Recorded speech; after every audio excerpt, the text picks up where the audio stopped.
Hello, എന്തൊക്കെയുണ്ട് വിശേഷം? ഇതെന്താ ഇത്രയും മുട്ട കൊണ്ട് എന്നാ പരിപാടി എന്ന് ആലോചിക്കുന്നുണ്ടോ?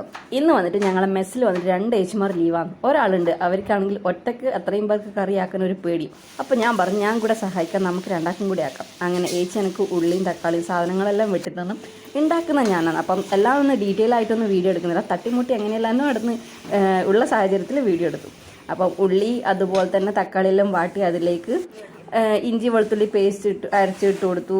പിന്നെ ആവശ്യത്തിനുള്ള പൊടികളെല്ലാം ഇട്ടതിന് ശേഷം നമ്മളെ മുട്ട പുഴുങ്ങിയിട്ടത് ഇട്ട് എങ്ങനെയുണ്ട് ഉപ്പോ മുളക് എന്തെങ്കിലും കൂടിയെന്ന് നോക്കാൻ വേണ്ടി ചേച്ചിക്കൊന്ന് രുചിച്ചു നോക്കാൻ കൊടുത്തപ്പം പറഞ്ഞു അടിപൊളിയായിട്ടുണ്ടല്ലോ എന്ന് പറഞ്ഞു. അപ്പോൾ അത് കേട്ടപ്പോൾ എനിക്കൊരു സന്തോഷം. പിന്നെ കറിവേപ്പില മല്ലിച്ചപ്പല ഇട്ട് നല്ലതുപോലെ ഇളക്കി കൊടുത്ത് നമ്മളെ സാധനങ്ങൾ റെഡി ആയിട്ടുണ്ട്. ഇനി ഒന്ന് വറുത്തിടുക വേണ്ടു. ഈ ചൂടിന് വന്നിട്ട് പൊറോട്ടയും ബിരിയാണിയെല്ലാം കഴിച്ചിട്ട് ആർക്കും പറ്റുന്നില്ല എന്ന് പറഞ്ഞു. അതുകൊണ്ട് ആ ചോറ് എന്തായാലും നിർബന്ധമായെന്ന് പറഞ്ഞിട്ട് രാത്രിയത്തേക്ക് ചോറാക്കിയിട്ടുണ്ടായത്. പിന്നെ ഇന്ന് ഉച്ചയ്ക്ക് വന്നിട്ട് ഞങ്ങൾക്ക് കഴിക്കാൻ ബിരിയാണിയാണ്. അങ്ങനെ ബിരിയാണി എല്ലാം ആയി കഴിക്കുമ്പോഴേക്കും ഒരു 3-3:30 ആയി.